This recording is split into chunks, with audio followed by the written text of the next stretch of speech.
Heard about Magpie, the vegan pie truck that needed a bit of help from GoDaddy? One day the owners are like, this business hasn't reached its potential. And the other one goes, we need a bigger piece of the pie. And then it hits her. We need GoDaddy. Look, we can get a domain name and create an online store so we can sell to more customers. Now they've gone from serving a couple of pies to flogging nationwide. And now everyone's like, vegan pies are the new thing round here. Wait, no meat. Take the next step on your business journey with GoDaddy. Hello and welcome to Audiobook Connection, behind the scenes with the creative teams. I'm Becky Parker Geist and I'm your host. Audiobook Connection is your place to learn about the audiobook creative process in discussions between the authors, narrators, producers, and post-production teams that bring them all together, as well as guests who have listened to the audiobooks and have questions for the creative teams. This podcast is sponsored by Pro Audio Voices, helping great stories come alive through audiobook production and marketing. Hello, I'm Becky Parker Geist. I'm the host of the Audiobook Connection podcast, Behind the Scenes with the Creative Teams. I'm also president of Bay Area Independent Publishers Association and the CEO of Pro Audio Voices, providing audiobook production, distribution, marketing, and podcasting services. And today I have with me Frances Rivetti, author of The House on Liberty Street, Home of Second Chances. This was a finalist in the National Indie Excellence Awards and well-deserved. Frances, welcome. Thank you for having me. I'm honored. Oh, it's my pleasure. So tell us a little bit about you, about your background, what you've been doing in life, and how you got started. Well, I'm a Sonoma County, Northern California-based writer, freelance journalist. I trained as a newspaper reporter in the East Anglian Fens in England, where I was born and raised. And my favorite thing to do was ramble around on assignment in the company's Mini, tracking down stories from the tiny little villages and lesser known parts of the Fens around Cambridgeshire and Lincolnshire. Really, that's how I cut my teeth as a storyteller. And I moved to the States with a very adventurous husband in my mid-20s, temporarily. Oh, but here we are, 33 years later. Yeah. We did come straight to the Bay Area and moved up into Sonoma County after the first couple of years from the Greater Bay Area. And I have worked as a freelance writer pretty much since then, raising 3 sons, and had a column in my local newspaper, which sent me back out on the back roads, rambling around Sonoma County, out coast. And even though it's completely the other side of the world and topographically very different, I found all the deep roots and connections that I'd grown up with in this agricultural community, and with the pioneer heritage fascinated me, with the immigration and the gold rush era history and pre-history. Very interested in the First Peoples' long legacy, kept beautiful caretaking before we all got here. Right. Yes. So I wrote freelance for wine country magazines and different lifestyle magazines. And I amassed so much great information at the beginning of the farm to table movement that I decided I needed to put that into a nonfiction book. So the first 2 books, the Fog Valley series, were really my investigations of that pioneer farming culture and the food culture and the fishing culture on the Sonoma Marin coast. Loved writing those passion projects, and a regional readership that went much further than I had anticipated, as people wanted to share where they lived and sent the books all over the world. So that was exciting. Oh, nice. Yeah. And then after the second, I had a lot of reader feedback. Please try your hand at fiction, translate these stories to fiction. And at first I thought, well, I'll try to do some Murder in the Vineyard or something like that. And it just didn't, that wasn't my style. It wasn't translating quite that way for me. My journalistic side really kicked in to gear, and how exciting it was to translate real contemporary stories to fiction, to be able to share them to a wider audience. And at the time of my first novel, it was the cannabis ordinance was coming into play in Sonoma County. And there was huge controversy on both sides. And I attended a lot of meetings as a reporter. And, this is the agricultural story for right now. This was 2019. I published Big Green Country. And that was a thriller set against the Emerald Triangle from a woman's perspective. It was a kind of a very meaty first novel.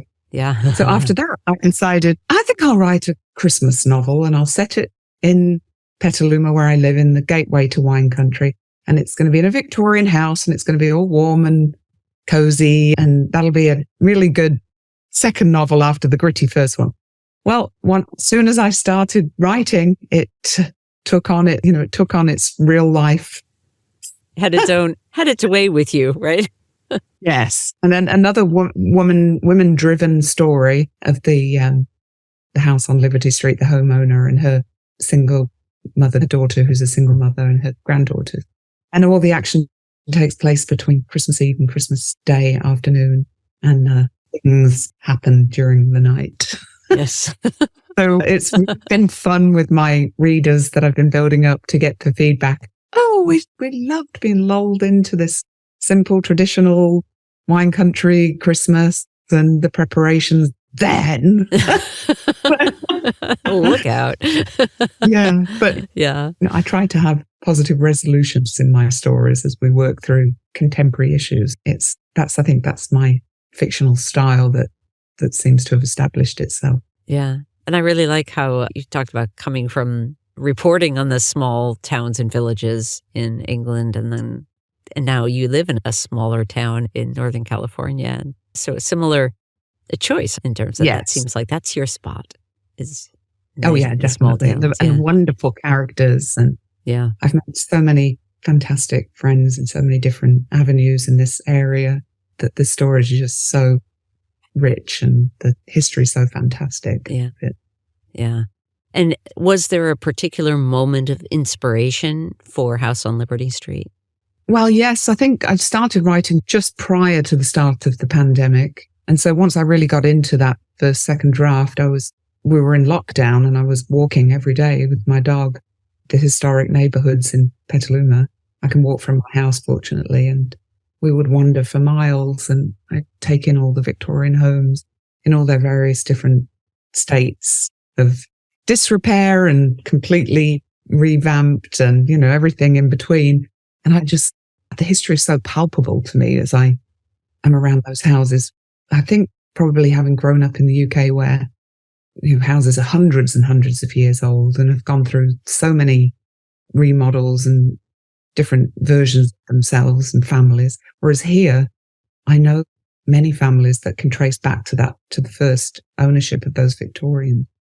And that absolutely fascinates me. So I think that period of time where I could really absorb that and wonder and think, and the story definitely transformed as we were in lockdown in major ways. Yeah. Yeah.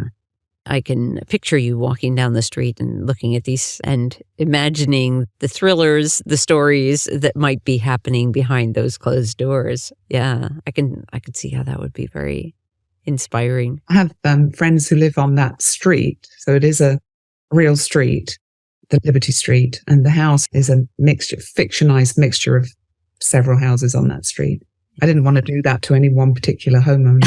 Although in both of my novels, I'd still have people insist it's their particular ranch and a particular house. And I have to really plead with them that it is actually a made-up house, Mm-hmm. but it's a real street. And I have the couple that I credit in my acknowledgements, Chris and Elaine Stevick, and he's a architectural historian and remodels, and lives in one of those Victorians. So they were desperate to show me around. They knew what I was writing. Yeah. But we had to wait until we were all vaccinated. I said, I'm coming in until I don't want to bring anything to you.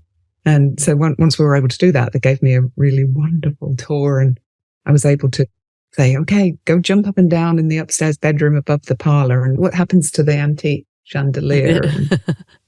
So that all those details in the book are really accurate. Yeah. What a great opportunity to be able to do that. Wonderful.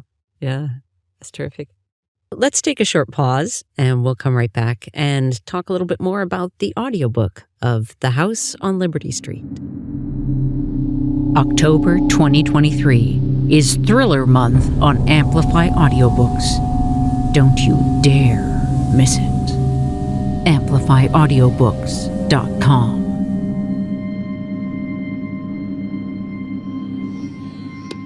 Find solace and hope in The House on Liberty Street, home of second chances by Francis Rivetti. A heartwarming, cozy thriller of redemption and new beginnings. This Northern California cozy thriller takes place between Christmas Eve and Christmas Day in a Victorian home at the gateway to Sonoma wine country in the quaint riverfront city of Petaluma. The dark side of the holiday unfolds in an all-woman, multi-generational household on the brink of irreversible change.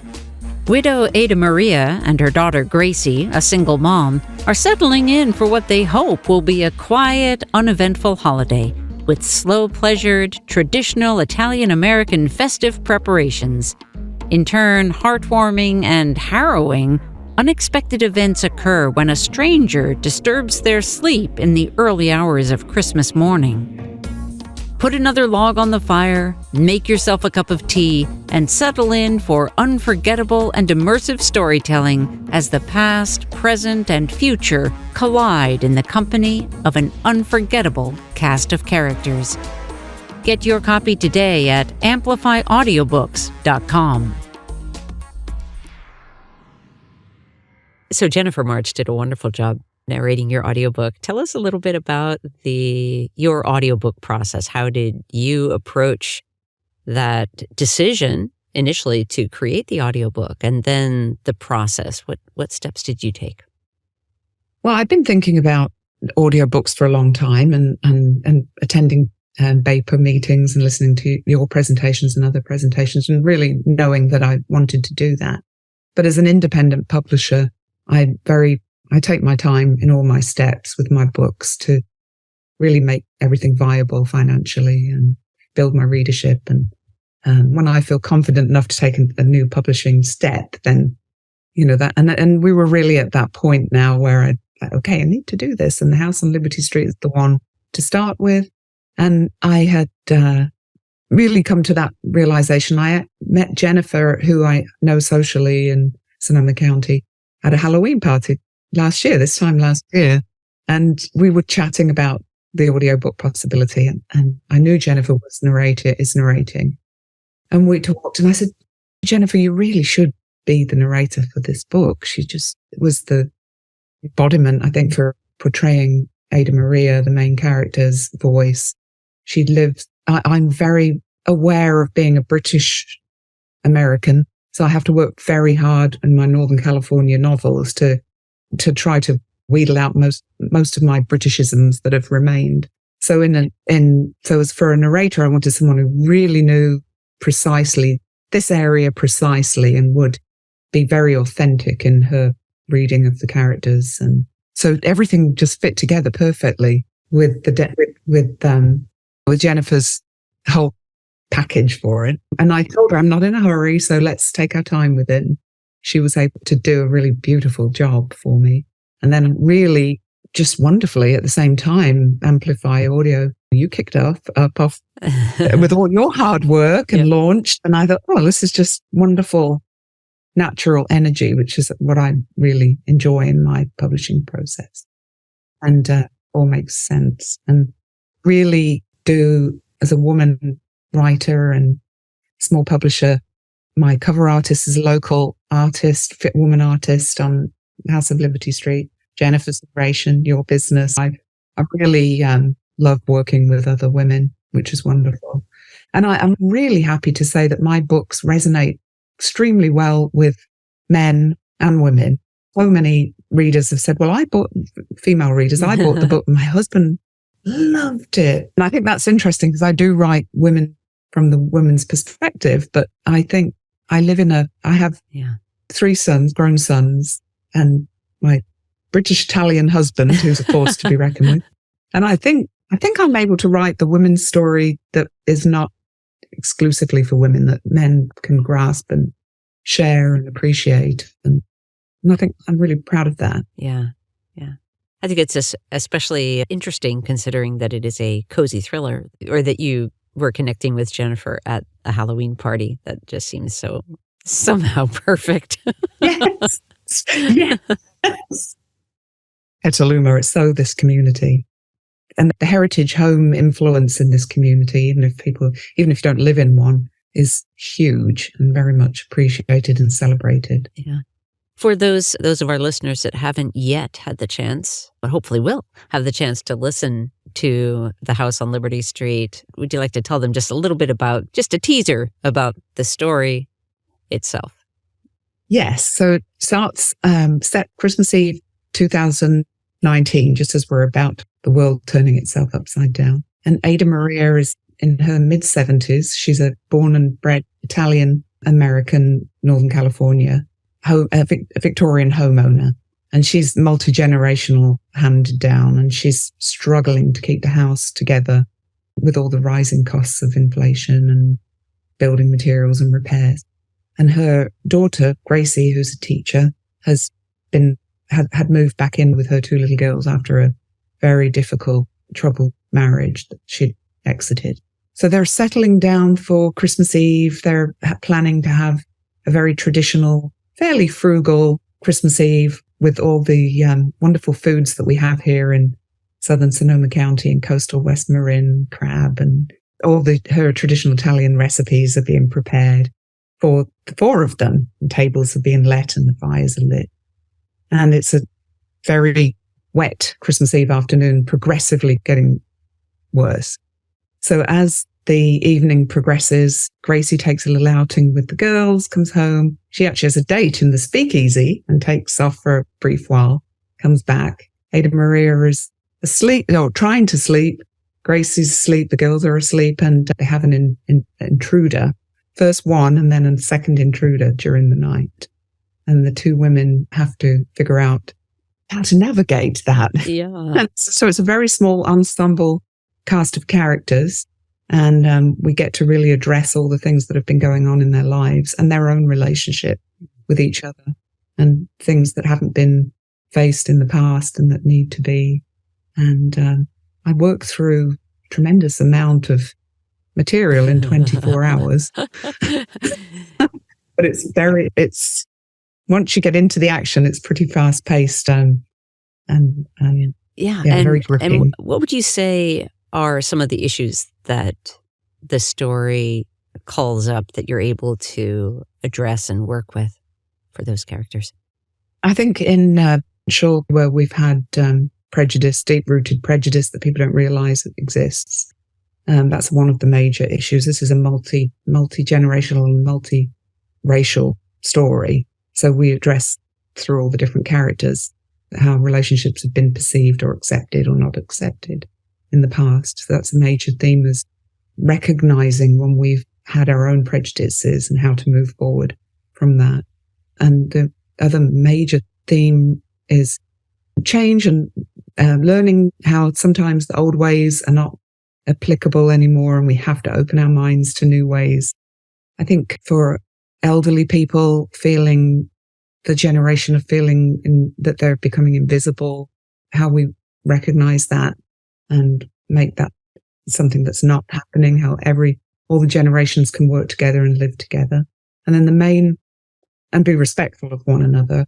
And the main theme really, I think, is housing, co-housing, how we rethink our spaces, how we manage to keep people in their homes. And I think that those are all like really important for us, I think, as people. I think those are the major themes. The first one really strikes home for me in terms of our great need to be able to look at the prejudices that can disappear in our own. We just aren't aware of them. And that can be a very hard process, but so important, yes. So valuable to us in terms of growth, personal growth, but also growth as a society, I think. And living and writing in a community, same community, about that community.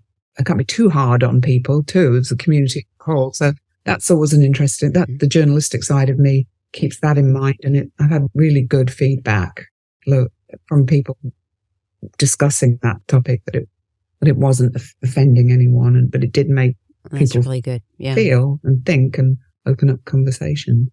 And when you began writing the story, did you know, 'cause I find this, did you know that you were going to be addressing those issues? And I'm especially interested in this because I know when I released my novel last year that I learned so much more about my writing after the fact, after it was written, and then I started talking to people about it, and it was really then that I became more clear about, well, what is this story actually about? Yes, as writers, we're working through that process in where we live and how we live and what we're seeing around us.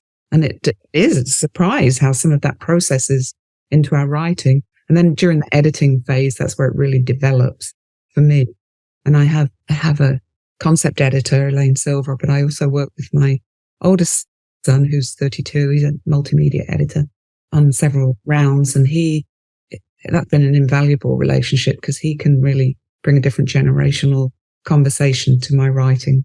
And he grew up here too. So he was able to talk about situations he'd experienced in high school and work through those with me. So I was really fully understanding my characters and what they might have experienced during that time in their lives.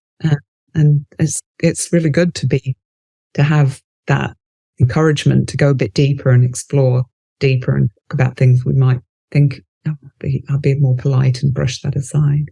The character Raymond, the soon-to-be former husband, is a very dark character, and I had worked really intensely with my son on revisions of Raymond because I was pretty hard on him initially, and then I really worked to go beneath the surface and work out why he had behaved like that, what happened to him, why, not to excuse his behavior, but so that we understood more about the societal issues that he had faced. And yeah. When you describe that process, which of course as writers we need to engage in, but it's also something that as actors, who are either narrating an audiobook or performing a piece and engaging in that kind of character work, it's that very in-depth exploration of not only the behaviors that any character exhibits are just at a very surface level, but really delving deep into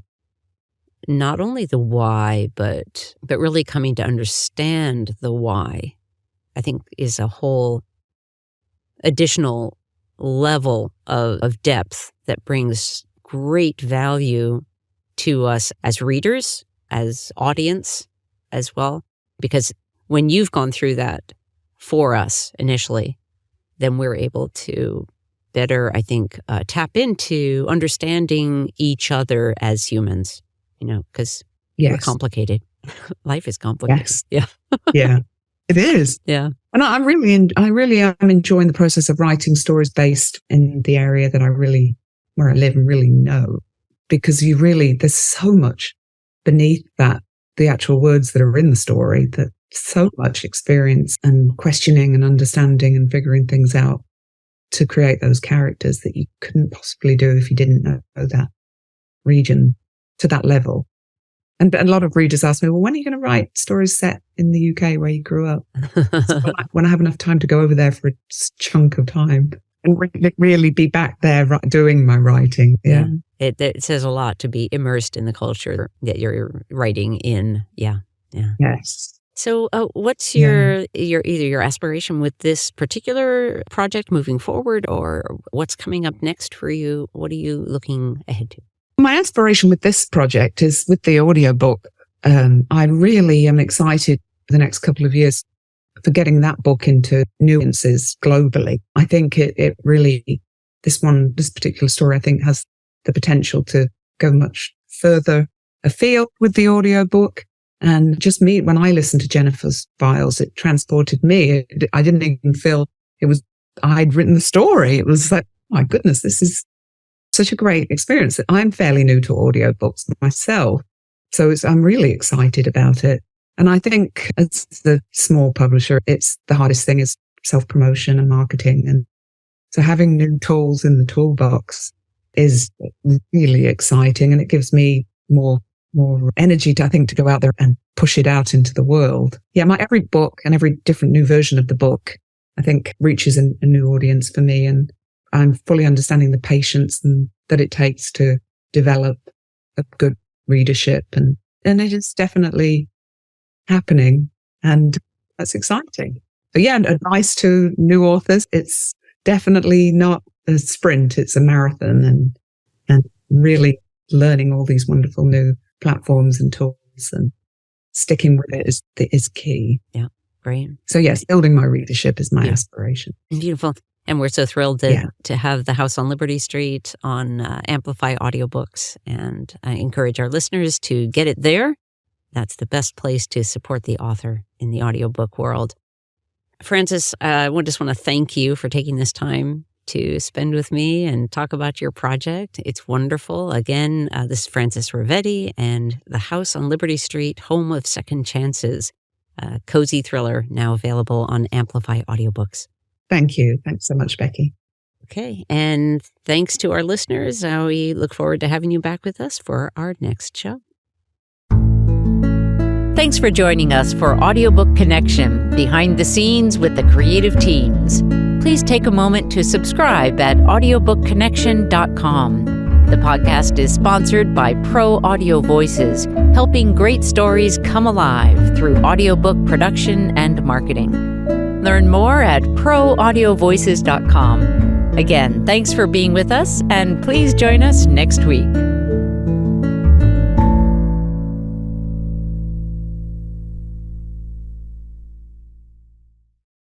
This podcast is a part of the C-Suite Radio Network. For more top business podcasts, visit c-suiteradio.com.